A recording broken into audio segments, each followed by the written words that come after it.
Hi, folks. This is Mark by Mark A. Foster, Ph.D., for the Institute for Dialectical Metarealism. Let me apologize at the outset. As you know, I think you know, I am an autistic, and consequently, I am on a lot of meds. Um, One of those meds, mirtazapine, which was sold under the brand name Rimron, if any of you know of it under that name, dries out my mouth, sadly. And so sometimes I'm doing these podcasts in tremendous discomfort because my mouth is literally dried out, has no moisture. It's a really, really bad feeling. Anyway, rather than torturing myself, I decided that I would simply leave this bottle of cola on my right side out of your view, but periodically I may take a drink from it. And when I do, I will say, pardon me, or words to that effect, and then drink the cola. Hopefully, not get the hiccups from it. I hope not. And and then resume the podcast.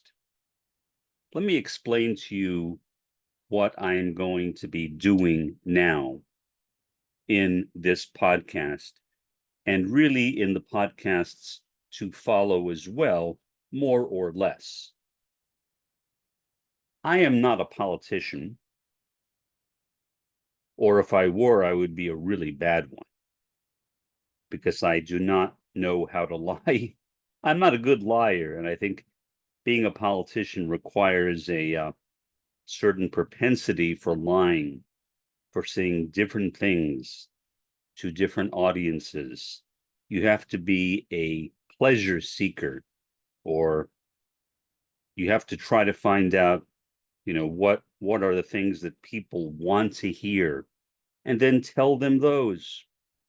So basically, you are, I guess, lying, or at the very least, misleading people as to what your true views are.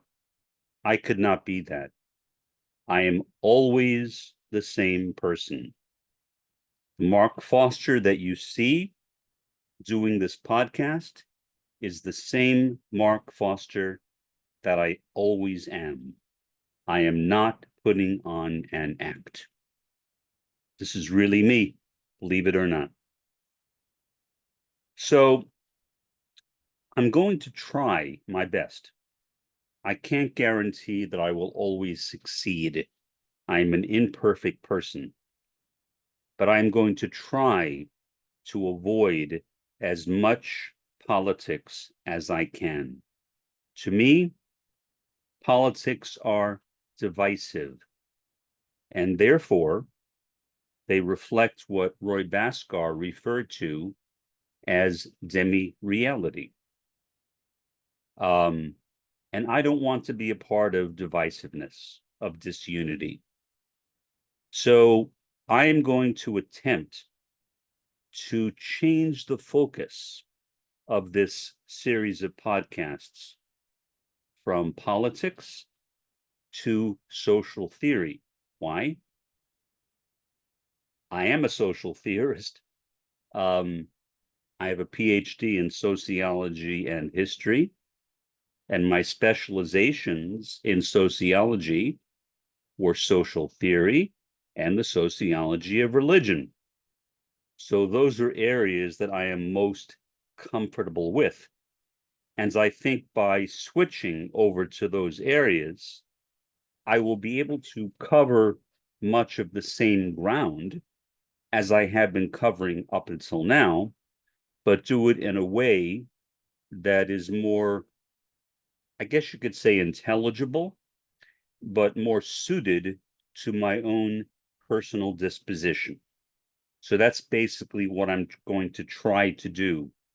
I have been thinking about this over the last 24 hours, not that long, and I decided that this is what I am going to try to do. This is the direction I am going to take with my podcasts as much as I can. You are free, obviously, to comment on whether you'd like or dislike them. That's fine. This podcast will be especially theoretical. So please don't take what I do in this podcast and expect my future podcasts necessarily to be as theoretical as this one, because here I am going to be laying the ground, the theoretical ground that I will use in my podcasts in the future. In subsequent podcasts, and even actually later in this podcast to a degree, I will attempt to apply that social theory to specific things, whether it's Gaza or Iran or some other subject. But I will try to stay as far afield from divisive politics as I can, because I really don't think that it accomplishes much. Communism will not be established by politics. Communism will not be established by argumentation. Communism will be established by revolution. And revolution requires an understanding of two things, two basic things. One is social theory, which is another way of saying social explanation, how we explain the social world. And the other is praxis.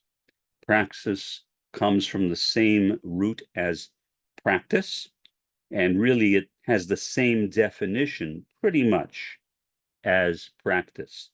The difference is that praxis is used to refer to theoretically based practice, whereas the word practice can be used in that way, but it can also be used in a wide variety of other ways too. So theory and praxis are the two major elements that I will attempt to focus on from now until eternity. Well, of course, that's not literally true. From now until I die, or from now until I get tired of it, whatever. But that is the direction that I will attempt to go into in the future. Okay, so wanted to make that clear. So if you notice a change in my tone, hopefully it will be a good change, meaning hopefully my change in tone will not put you off, but will make you feel good, will give you some understanding of where I am coming from and the solutions, the theoretical solutions that I think we need for the problems which confront us in the world today. Because theory, to me, as I understand it, is the reality of science, including the reality of scientific socialism. You can't have scientific socialism without theory. Theory can be defined as explanation, but it is scientific explanation, meaning explanation which is based upon observation.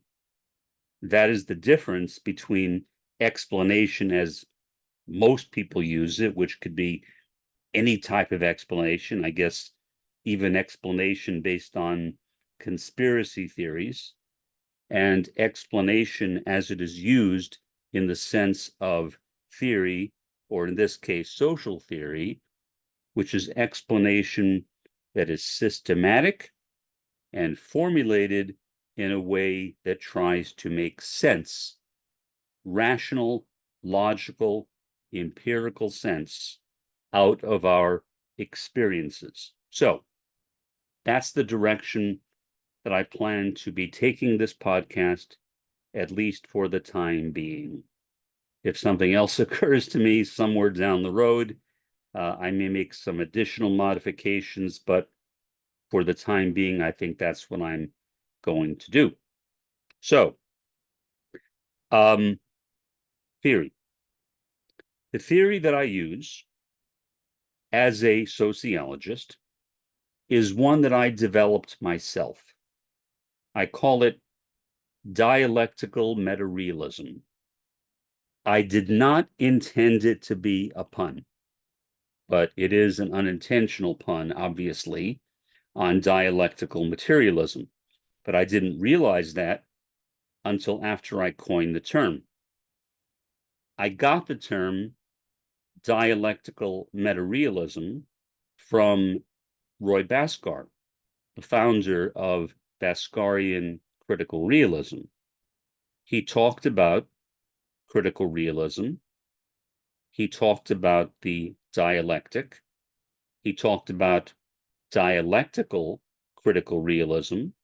And so in putting those things together and combining it with Roy's philosophy of meta-reality, which was the final stage of Roy's critical realism, I came up with the term dialectical meta-realism.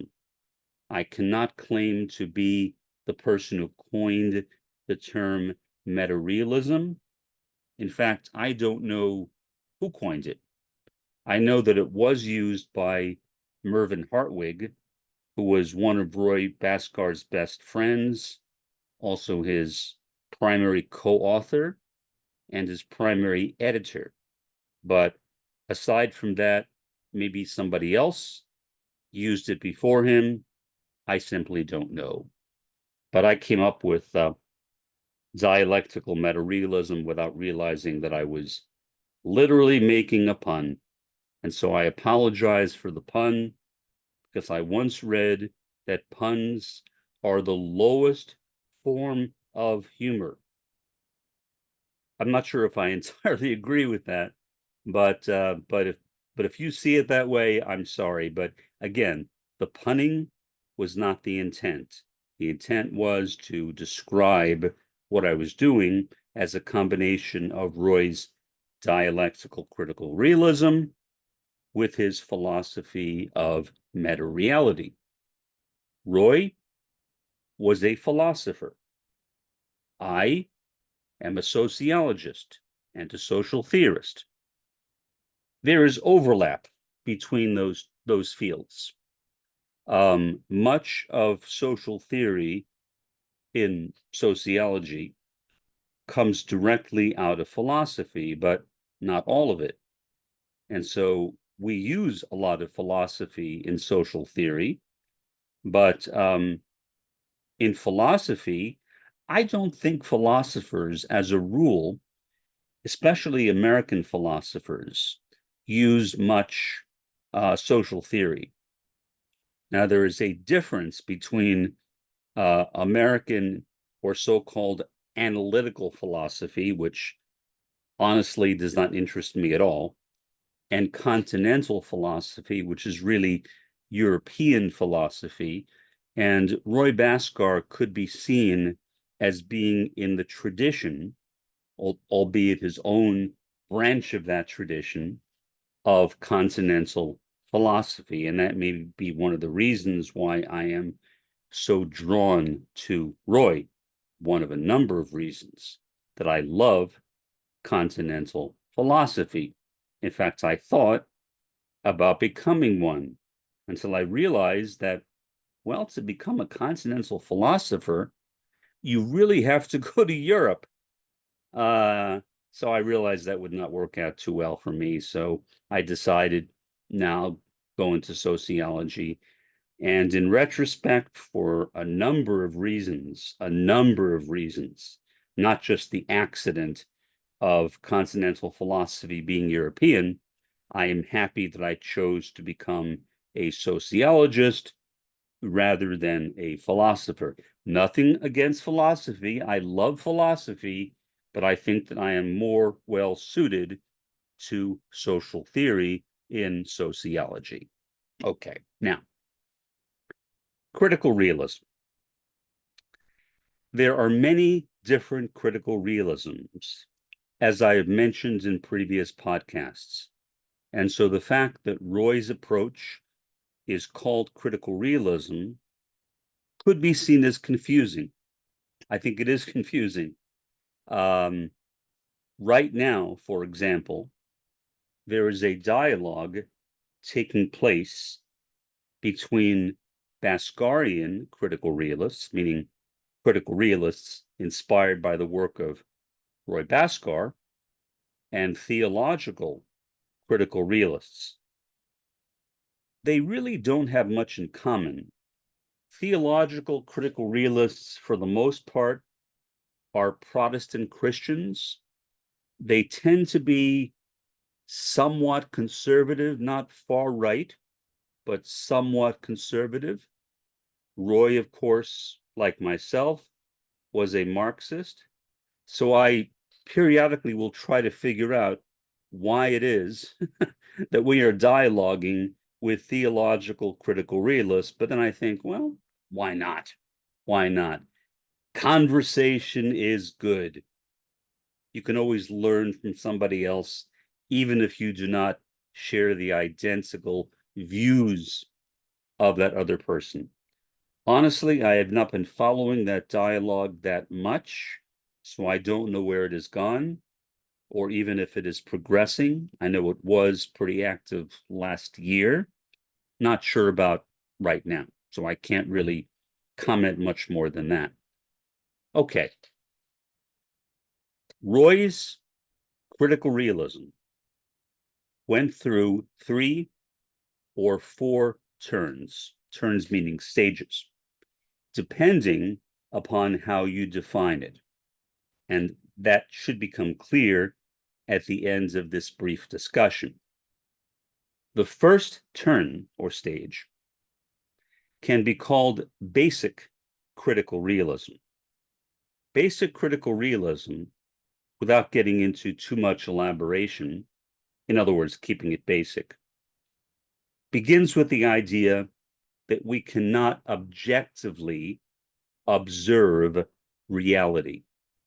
We have us as empirical observers, then we have reality, which we cannot directly observe. In the middle is something which Roy called actuality. Actuality refers to the events which are produced by reality. So, as an illustration, waves in theoretical physics, wave theory. I'm sorry, strings, not waves. Strings, not waves, as in the various string theories. Or many worlds, as in many worlds theory. Both of those come from theoretical physics, and even broader, I guess you could say, from quantum physics.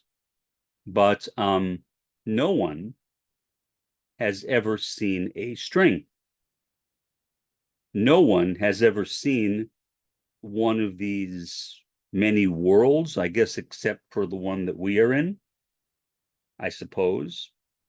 And so when theoretical physicists talk about these different worlds, these many worlds, or when theoretical physicists talk about these different strings, they are really talking hypothetically, theoretically, because no one knows, in fact, whether they even exist. That's the problem. They are all hypothetical.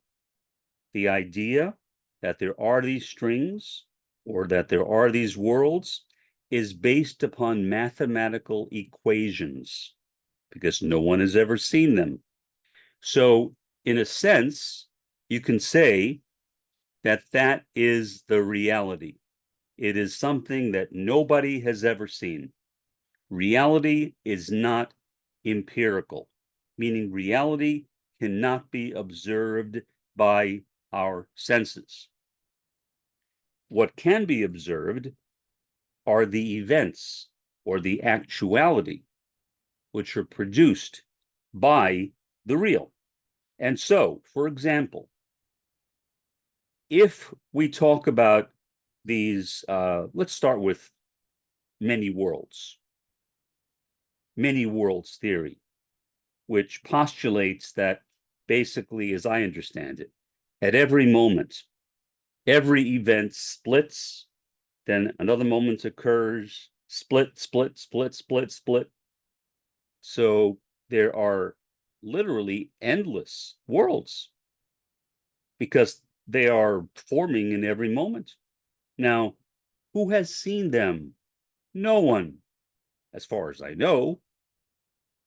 And yet they are deduced by mathematics, as I understand it, and maybe I'm wrong, by calculus and trigonometry. And I know nothing about either one, so I am not the person to ask about calculus and trigonometry. Statistics, yes, but not calculus and trigonometry. Same thing with strings. Supposedly, strings are the fabric of the universe. The universe vibrates like a musical instrument, and with those vibrations, the universe comes into being and changes. But has anyone ever seen one of those strings? No one I know has. And so again, they are purely based on mathematical deduction. That's it. You can't say more than that. But the assumption is that the events that we see happening are produced by these strings or are produced by these many worlds, whatever. But again, no one really knows for sure whether strings or many worlds even exist. And again, they could be entirely imaginary. I am not qualified to judge it. I would say that they sound kind of weird. They almost sound kind of occult or esoteric.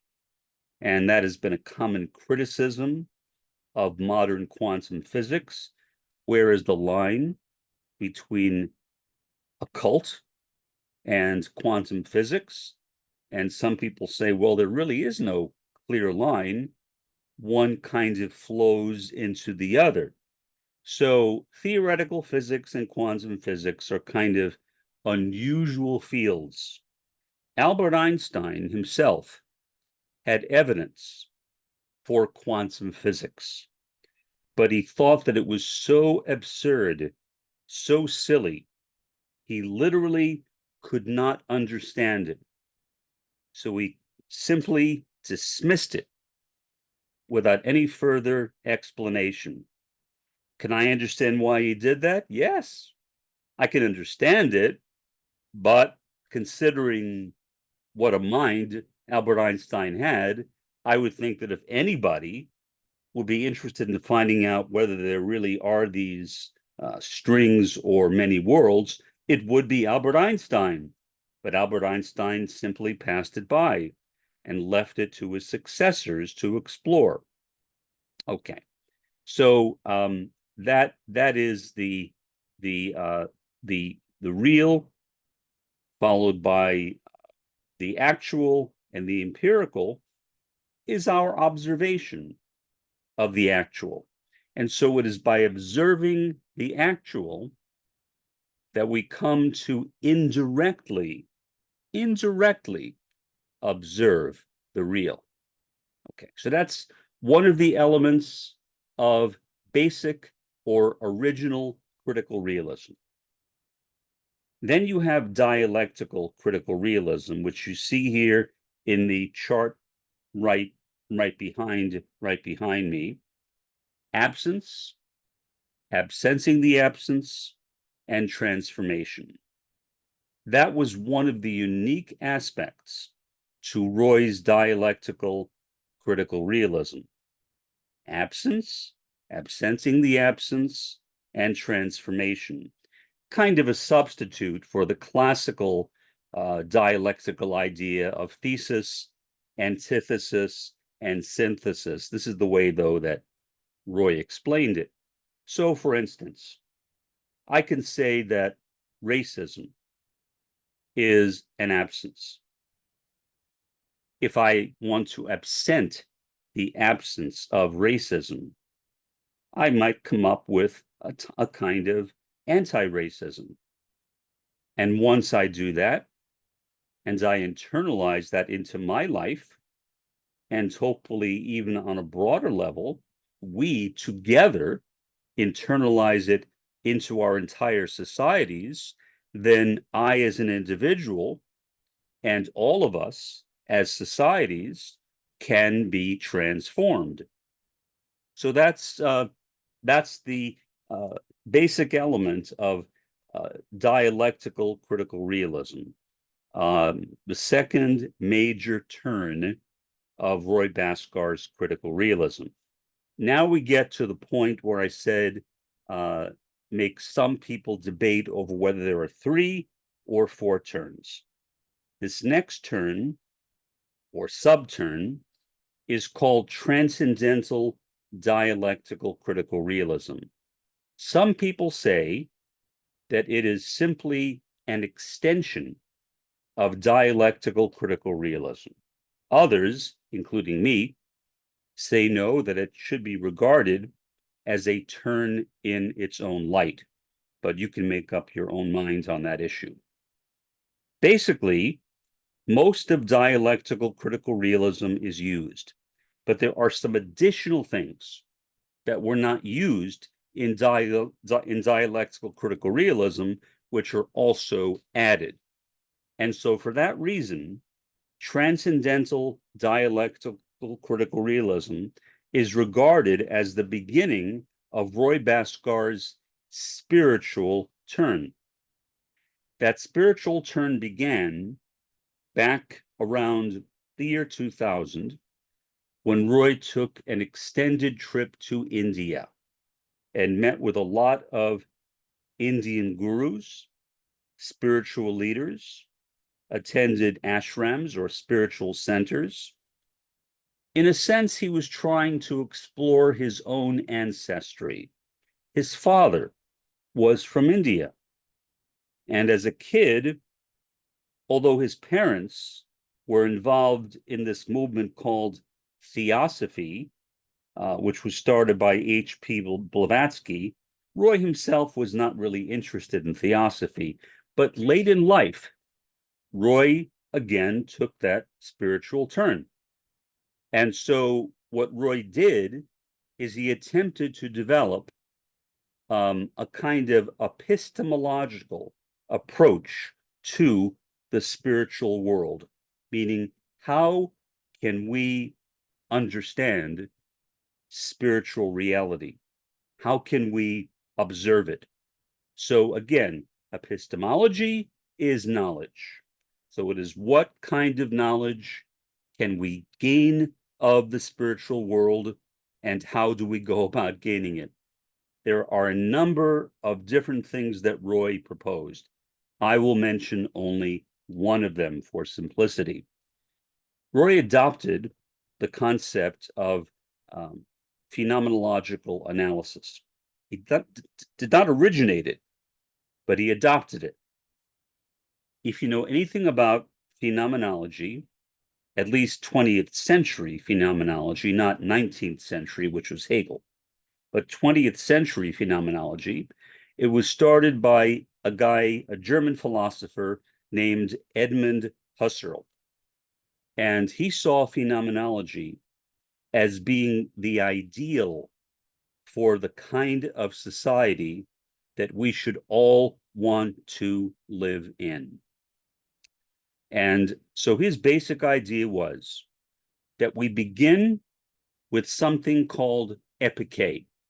Epike is bracketing. What you do is you bracket externality. You bracket, for example, a person's race, a person's gender, a person's age, a person's height, a person's nationality, whatever. You bracket all of those things. meaning you set them off to the side. You literally place them in brackets.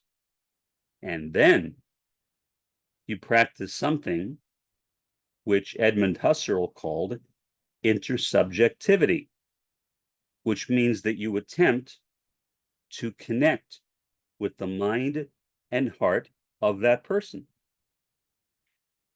Husserl thought that that would be the ideal society, one in which we simply forgot about externality and focused on the feelings and the thoughts that we have and try to connect them with others.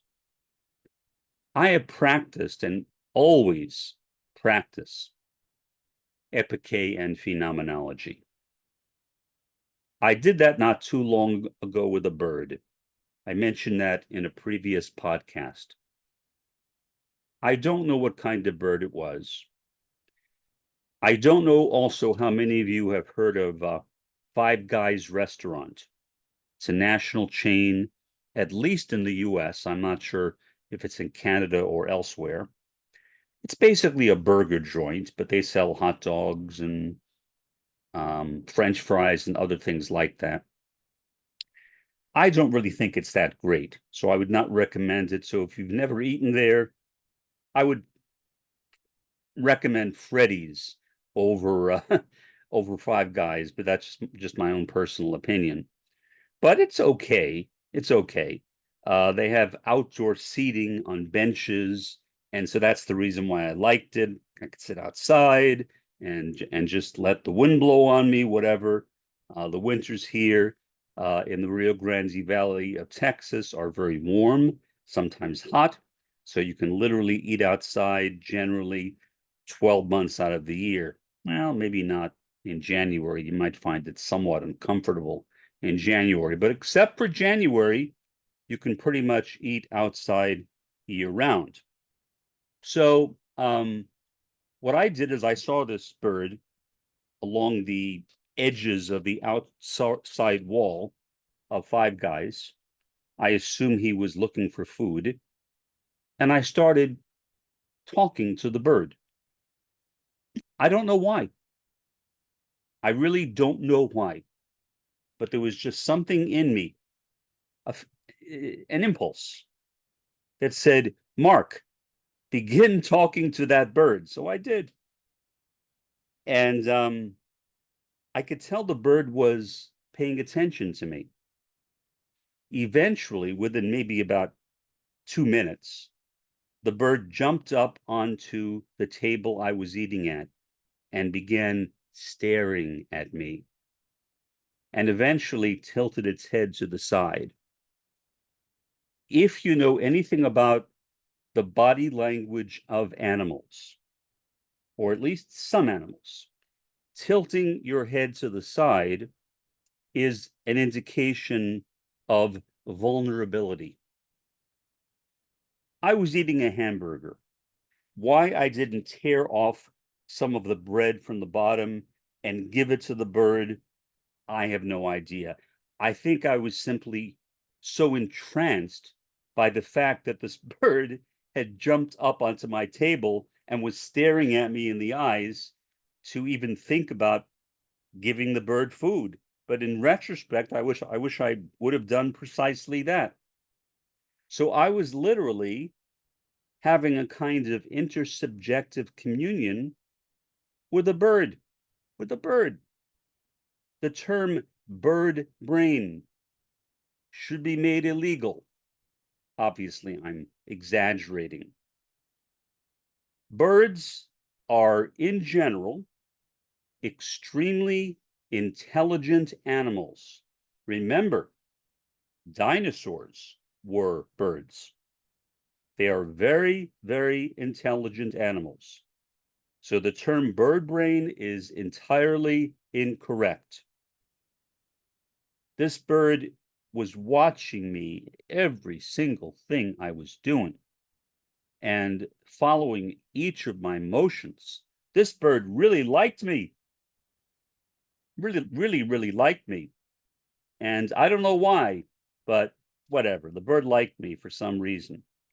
And eventually, the bird just flew over my head and went who knows where.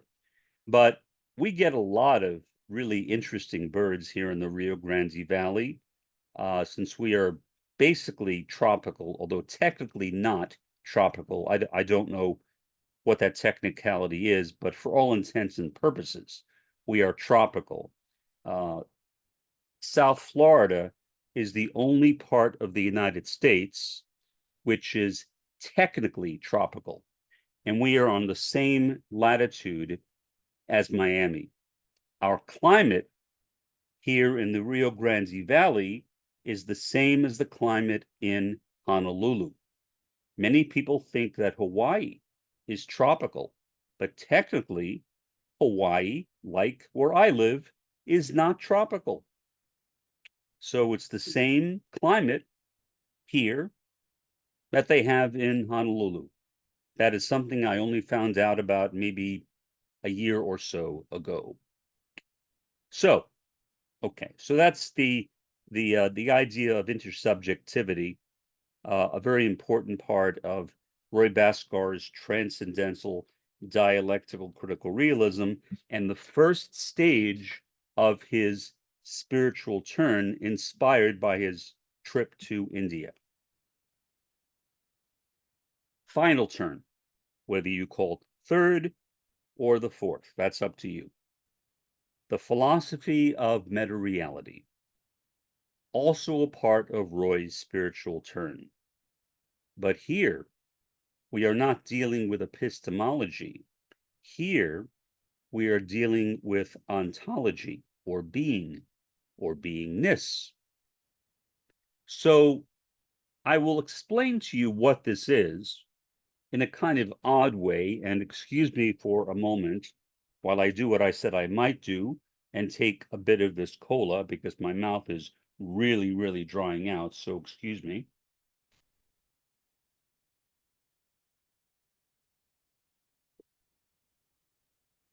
You can't imagine how good that stuff was. Okay. In any event, the basic idea of the philosophy of meta-reality is understanding being or ontology. And as I said, I will talk here about a difference of opinion, maybe actually two differences of opinion, come to think of it. I'll add another one onto it, between Roy and I. Although in general, I agree with Roy's philosophy of meta-reality, there are a couple of points that I take issue with him on. First, Roy developed a concept called the cosmic envelope. To him, the ethereal or spiritual realms are located closer to the envelope. And the more external you get, the more ethereal things become. Consequently, the more internal you get, the less ethereal, or perhaps I guess you could say the more corporeal or material things become. So that was Roy's concept of the cosmic envelope, which in a sense is his model of meta-reality. I have changed that. To me, there is no cosmic envelope. Instead, there is a cosmic interior, which I used to call a deep cosmic interior, but I decided that the word deep was unnecessary, so I dropped it.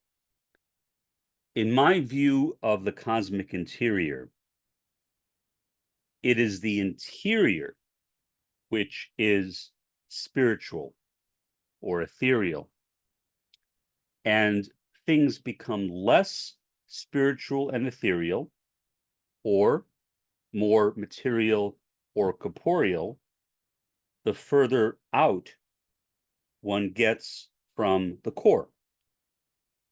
And so when you get to in a sense, I guess you could say, using Roy's term, the envelope or the outer covering of meta-reality, that is where you have the spiritual. So spirituality is the covering. Materiality is the core. To me, materiality is the core. I'm sorry, spirituality is the core, and materiality is the covering. So I have literally taken Roy Bhaskar upside down on his head. What I'm doing is I'm paraphrasing what Marx said, that he flipped Hegel upside down on his head. But that's pretty accurate in terms of what I've done. I think that is a much better approach to understanding reality than the one that was developed by Roy Bhaskar. Is it that much different? Yes and no. The components are the same. What is different is the layering, where you place them in relationship to one another. But to me, that is very important because, for example, if somebody says, well, where, for example, is God or Brahman or Allah or whatever name, Ahura Mazda in Zoroastrianism, if somebody says, where is God? I would say, well, God is the innermost essence of essences, the innermost core. Roy, I assume, would say that God is the envelope which covers or encompasses all the rest of reality. So to me, it is a significant difference.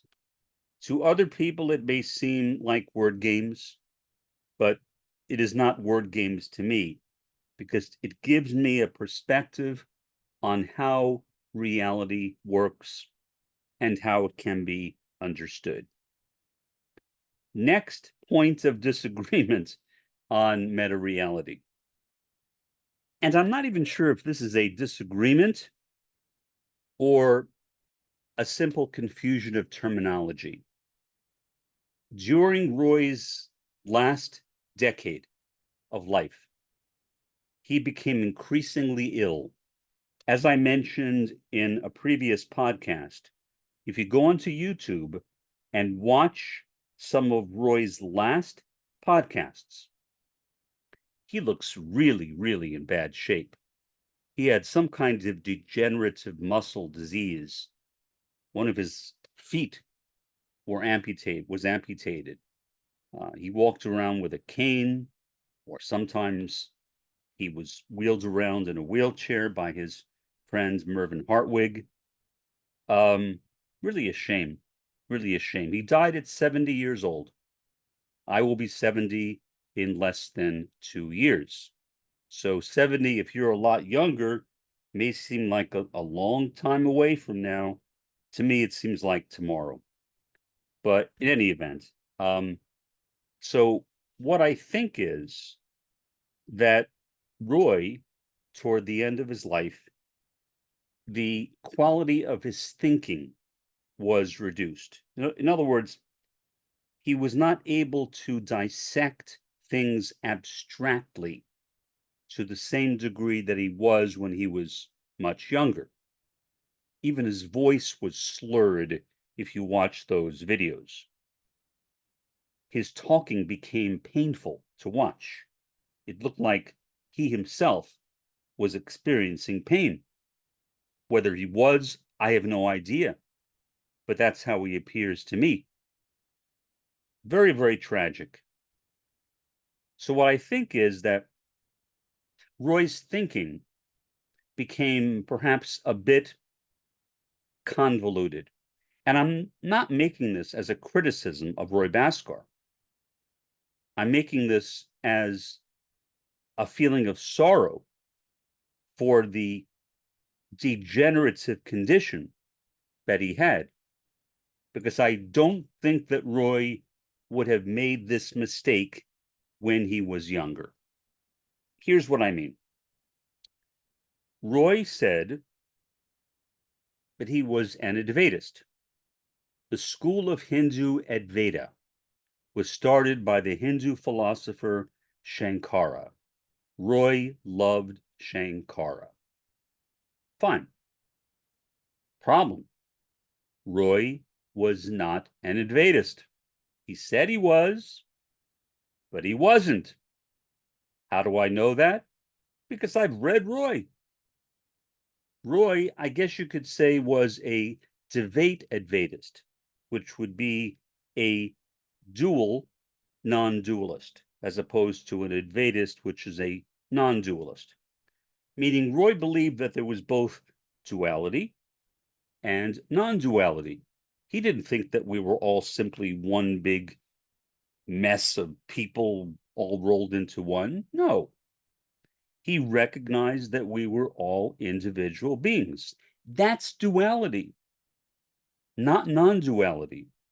But the non-duality refers to the fact that although we are individuals, we are part of the great web of existence, which connects all of us to one another.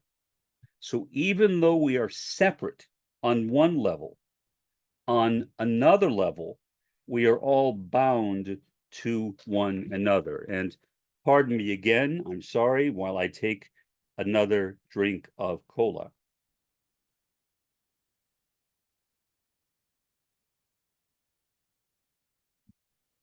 Apologies for that.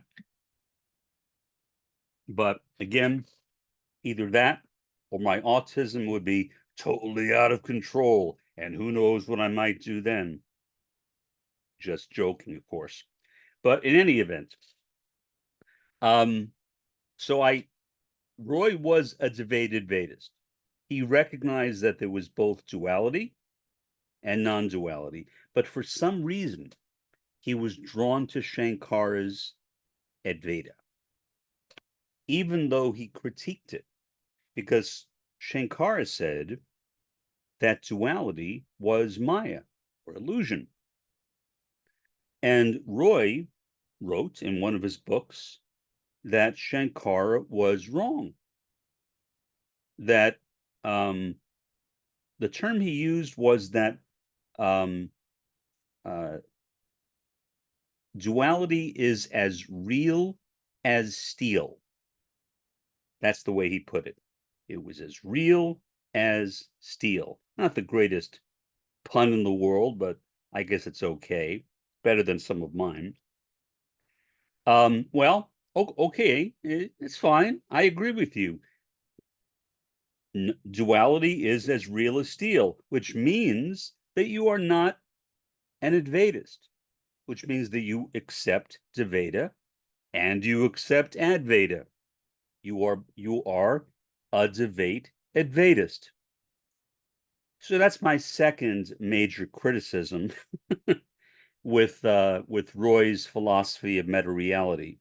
Now I could go on to discuss some additional aspects of meta-reality, but I won't, because I feel that to do so would keep this podcast running for hours, maybe even days. Okay. The next component of dialectical meta-realism, if you forgot where we were, first, critical realism. Second, intersectional Marxism. Intersectional Marxism. Marxism, of course, relates to Marx. Intersectionality relates to the ideas of Kimberly Crenshaw, a law professor. And what intersectionality argues is that race, class, gender, and other structures are like highways on a map.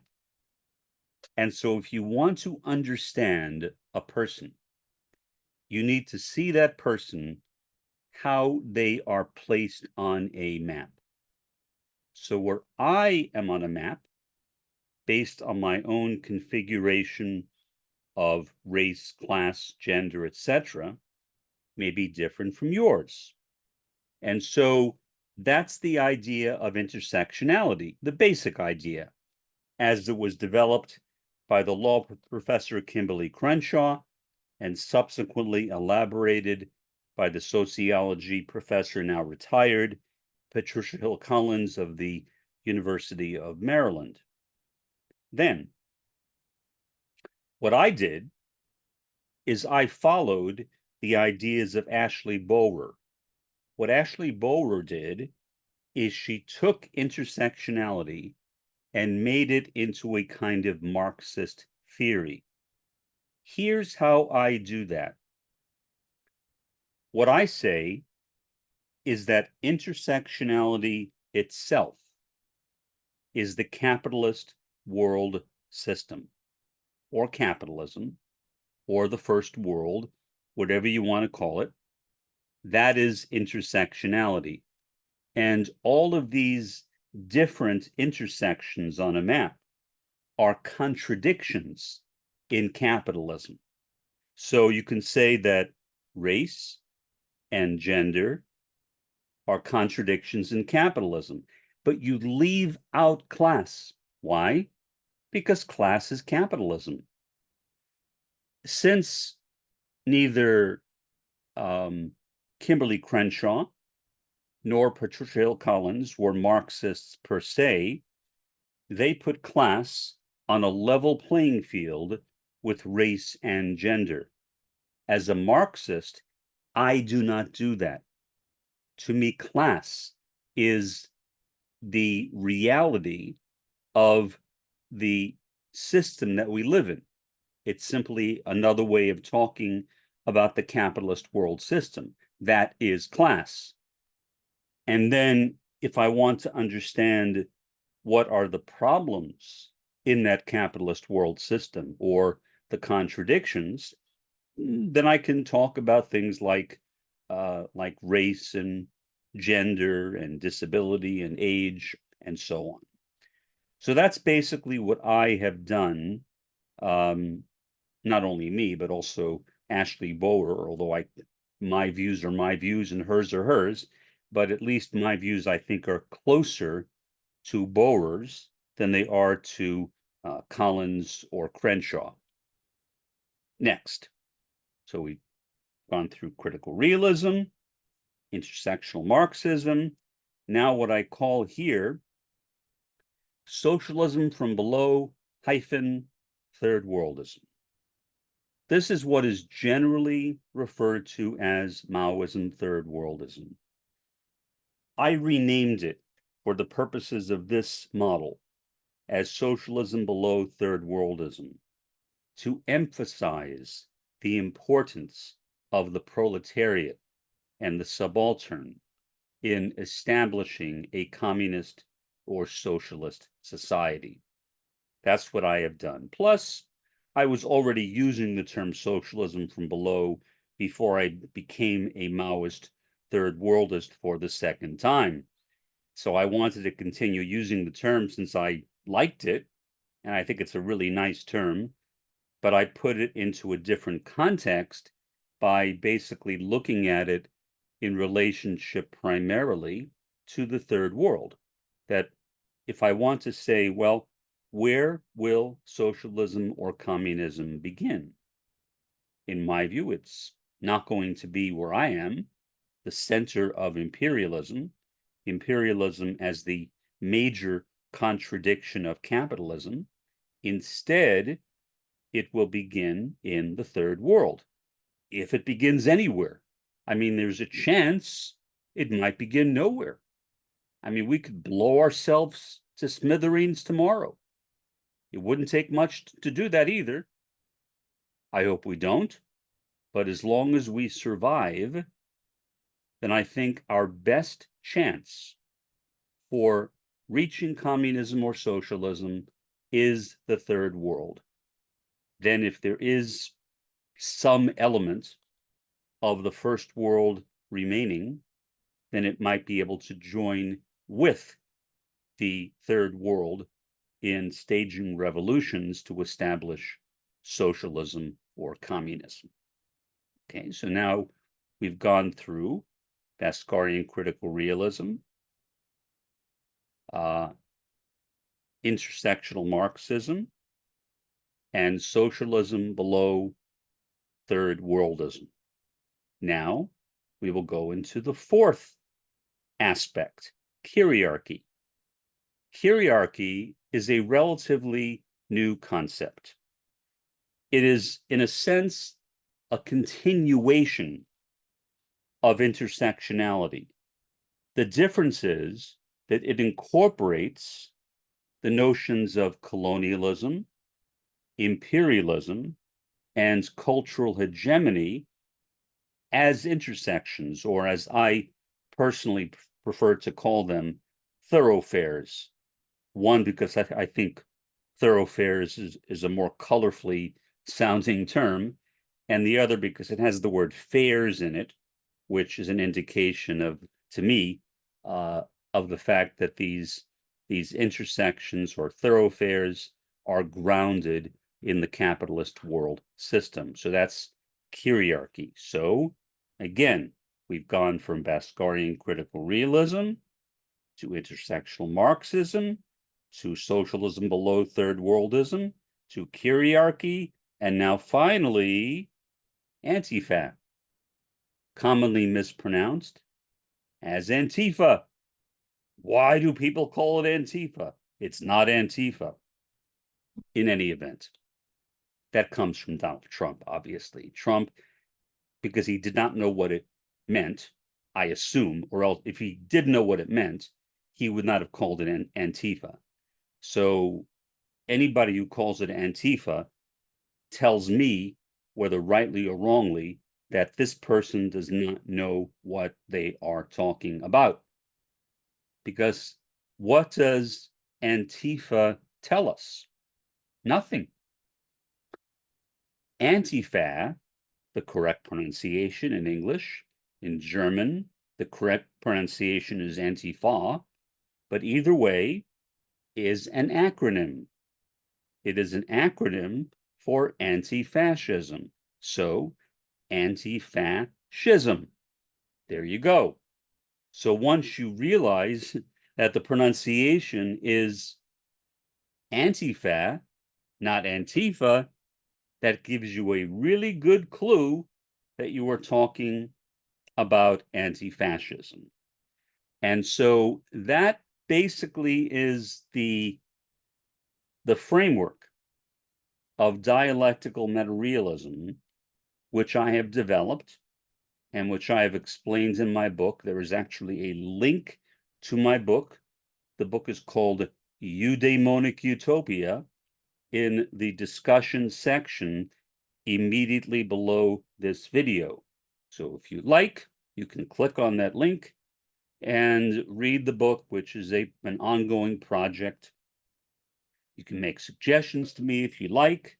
So far, nobody has, but you can be the first person, and I will consider it. And if I agree with you, I will incorporate it into the book. All right, now I'm going to put on my glasses because what I'm going to do now is to attempt to apply dialectical metarealism, a social theory which I have developed, to a specific thing. That was thing. Things is a nice word, isn't it? Okay, this is from Bloomberg News. Of course, run by Michael Bloomberg, the former mayor of New York City. The title is Iran's quote-unquote axis of resistance watches Israel and waits for command. Then there are a couple of bullet points below that. From Hezbollah to Houthis, Iran can deploy its proxy forces. Second bullet point, details of Damascus strike reveal importance of Iran's axis. Okay, so that's basically the headline and the subheadline of this article from Bloomberg, which I will now attempt to read, and hopefully you will get something out of it if you haven't read it yourself, and we can talk about it after. The book is authored by, the article is authored by Sam Dagger and Golnar Motivali. It is dated today, April 19th, 2024. Earlier this month, Kamle Al-Yassini was supposed to accompany a friend to a hospice for the elderly in Damascus, where they both volunteered, but she changed her mind to stay home with her disabled son, friends and neighbors said. It was a decision that would cost both their lives.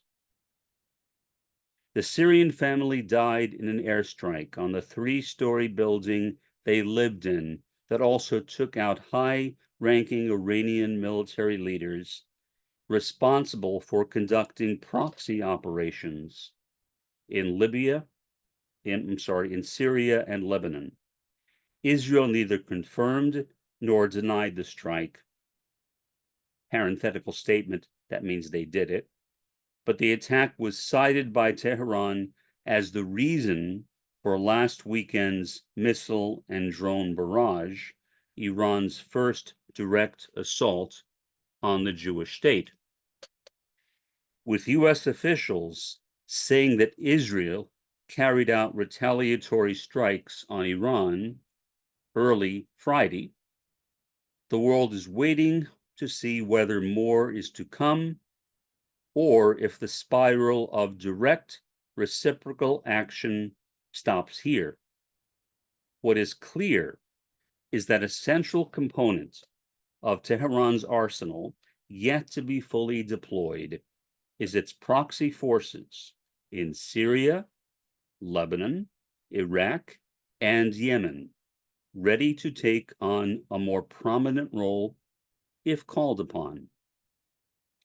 What Tehran calls its axis of resistance has been a central focus of Israel's military, which has made great efforts to hunt them down, as seen in Damascus and elsewhere.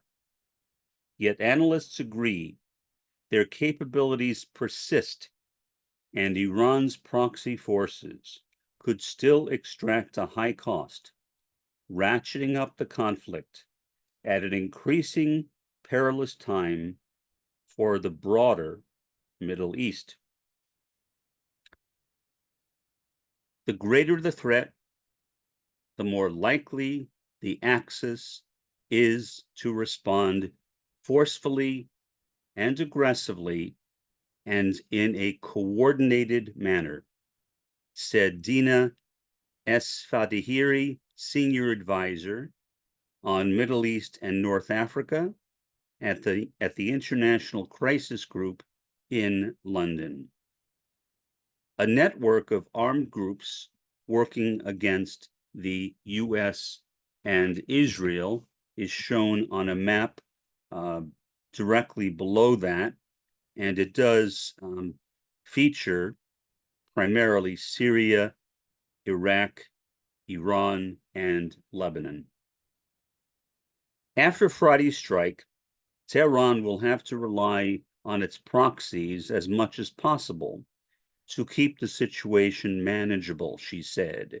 But miscalculation is possible and unpredictable in that scenario, regardless of how any further direct confrontation between Iran and Israel plays out. Tehran is likely to lean more on its proxies to try to keep the conflict away from its own territory, while Israel will surely continue to go after the threats at its borders. Above all, that means Hezbollah, the Lebanese militia and political movement that is Tehran's most important regional proxy force. Early on Friday, Syria's defense ministry said that Israeli missiles struck its aerial defenses in the south, causing only material damage. There was no comment from Israel, but it is no secret that operatives from Iran and Hezbollah are embedded in Syrian army units there, making them frequent targets for Israel.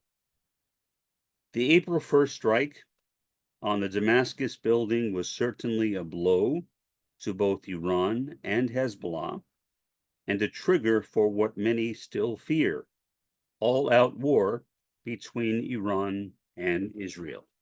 Pardon me while I take a sip of cola once again.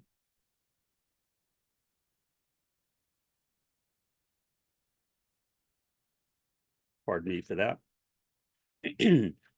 Did you know, as an aside, that the reason why Coca-Cola was originally named Coca-Cola is because it was made with cocaine? I imagine many of you know that, but it popped into my head, so I thought I would say that.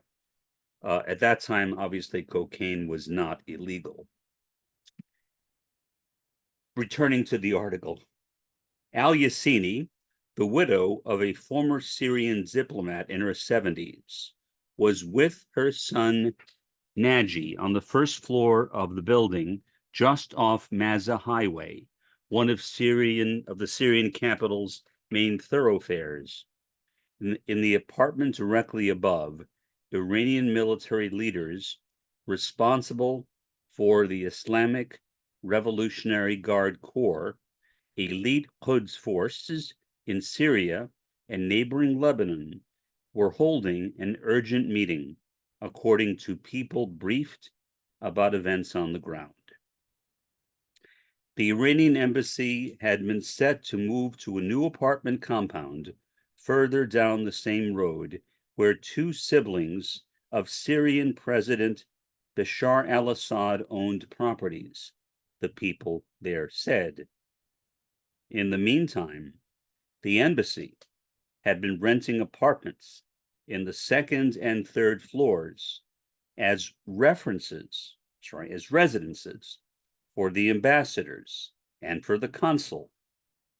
General Mohammad Reza Zahedi, his deputy general, Mohammad Haji Rahimi, and the 5 other Iranian officers killed felt it was the safest place in Damascus since a previous Israeli strike took out senior Iranian officer in December, according to the people.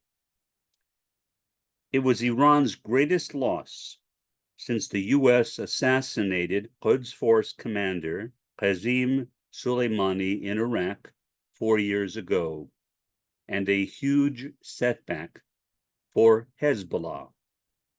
In an April 8th televised eulogy that lasted for nearly an hour, Hezbollah chief Hassan Nasrallah hailed Zahedi and said he was working night and day to serve this residence and to advance its capabilities.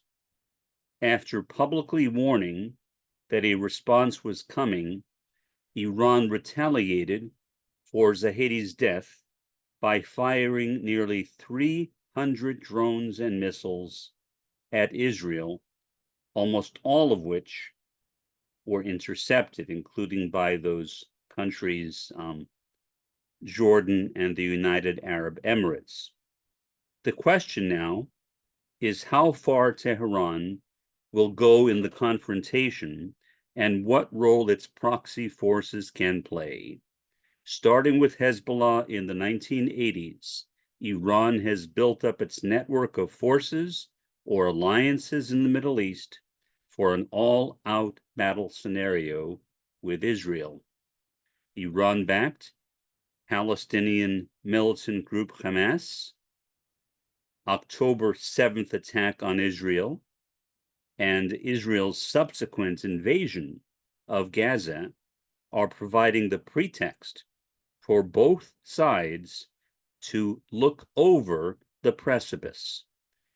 The proxies have a coordinated command mechanism with Iran and could be activated on a much larger scale if there's stronger political willingness on the Iranian side to militarily engage with Israel, said Abdul Rasul Zivasalar, senior scholar at the Washington-based Middle East Institute. While missile and drone launches by Iran-backed Houthi militants against ships in the Red Sea have grabbed headlines and remain a serious threat, most of Israel's attention is on Hezbollah, designated a terrorist group by the US and others, which is believed to possess the most formidable arsenal of missiles among all groups and is present at Israel's borders in both Lebanon and Syria. Zahidi's death and Israel's killing of some 300 Hezbollah members and the almost non-stop targeting of its infrastructure and supply lines in both Lebanon and Syria since October 7th have shown the group's vulnerabilities, said Lina Khatib, Associate Fellow at Chatham House, a London-based think tank. Israel does not need a full-on attack to achieve its goal of crippling Hezbollah. Israel is pursuing this goal through a strategy of 1,000 cuts, she said.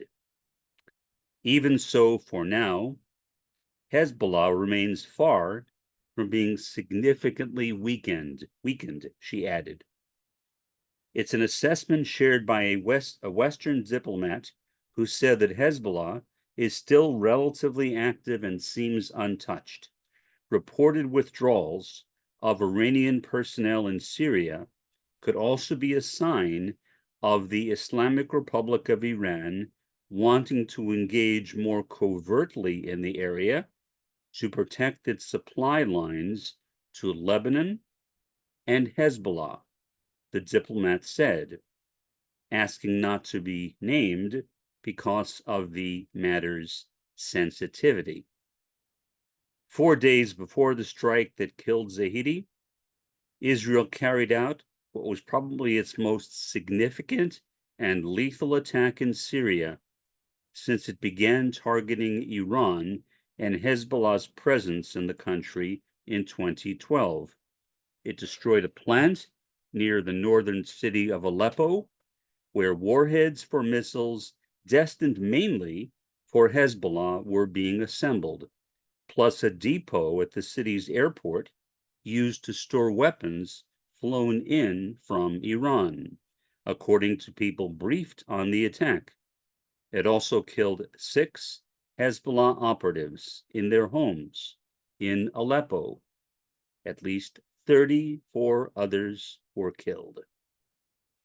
A lot of facilities have been hit, but Hezbollah is still extremely capable, said Matthew Levitt, a leading expert on the group who previously directed the counterterrorism program at the Washington Institute for Near East Policy.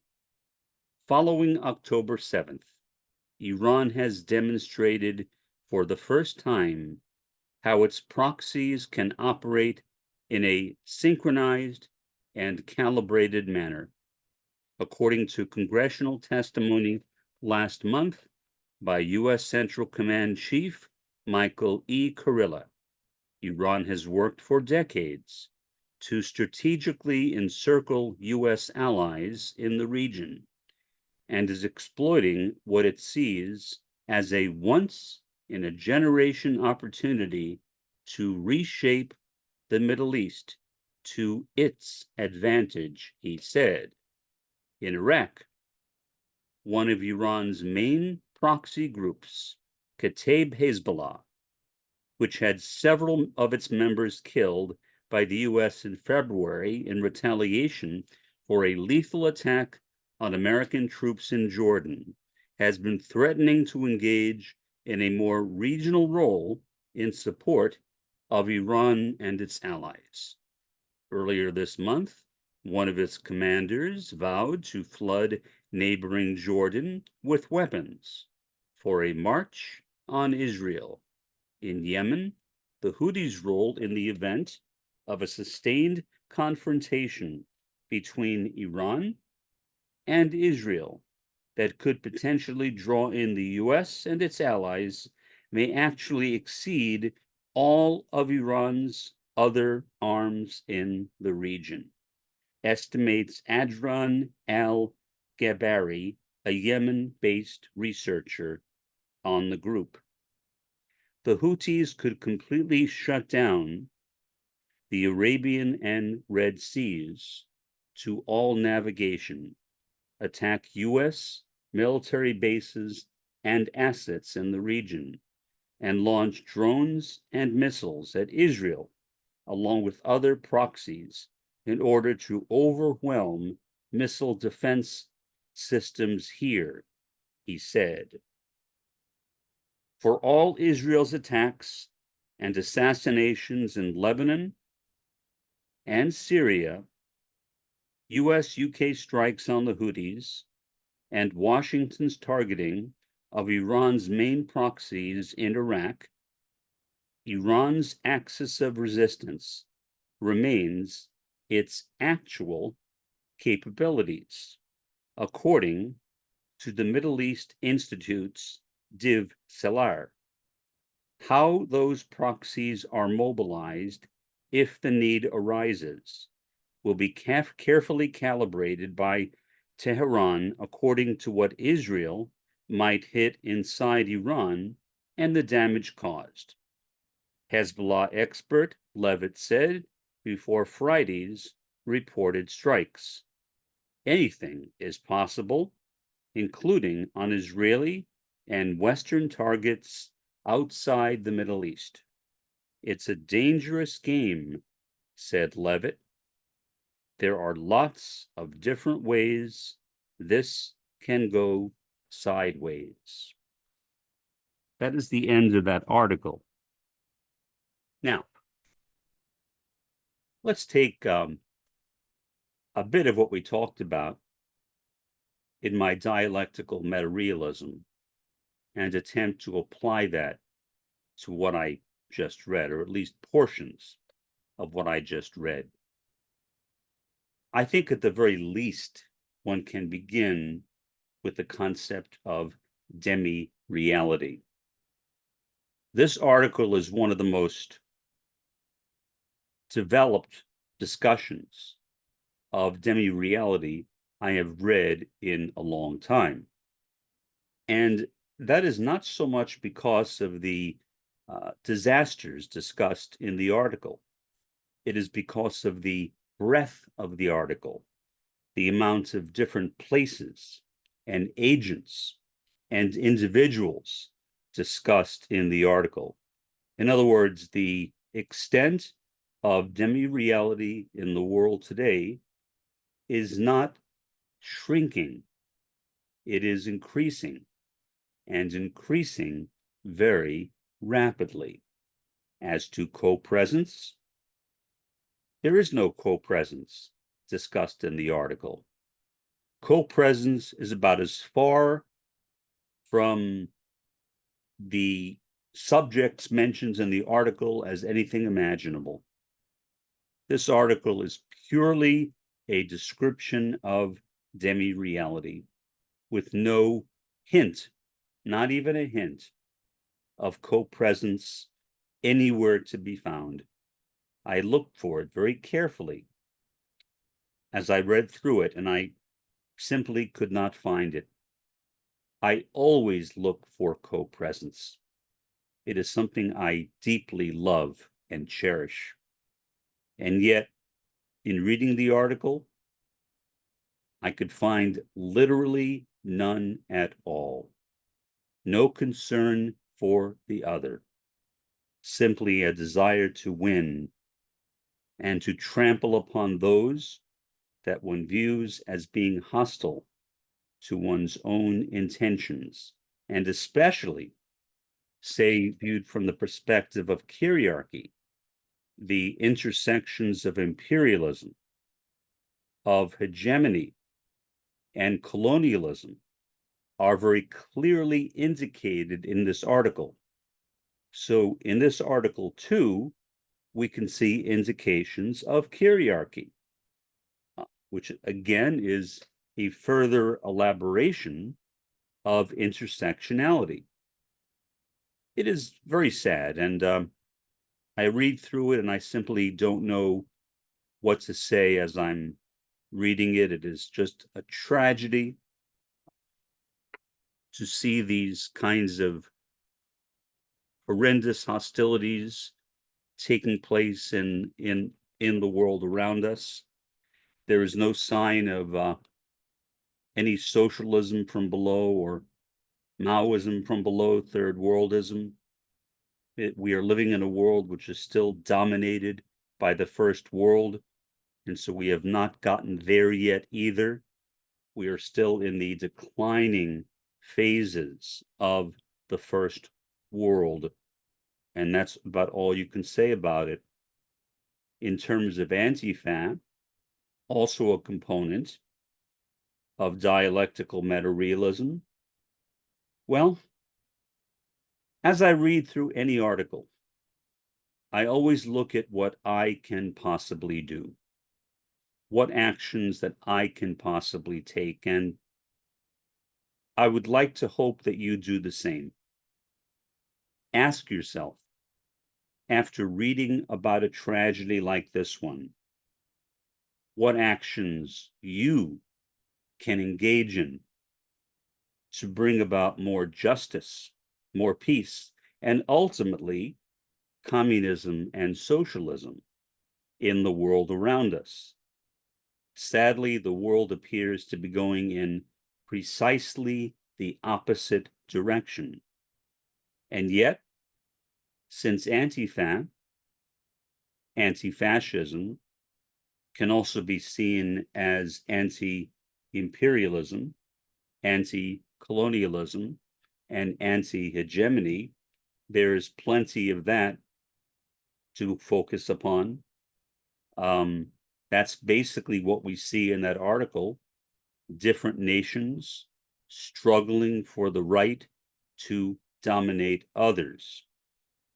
Would these problems even exist if it were not for the first world? I don't know, but I don't think so. I think that the first world is the source, primary source, for the vast majority of these problems. And so I think that theoretically, we can view the article using dialectical meta-realism when it comes to the praxis dimension of social theory. I do not see much that I personally can do aside from conscientization.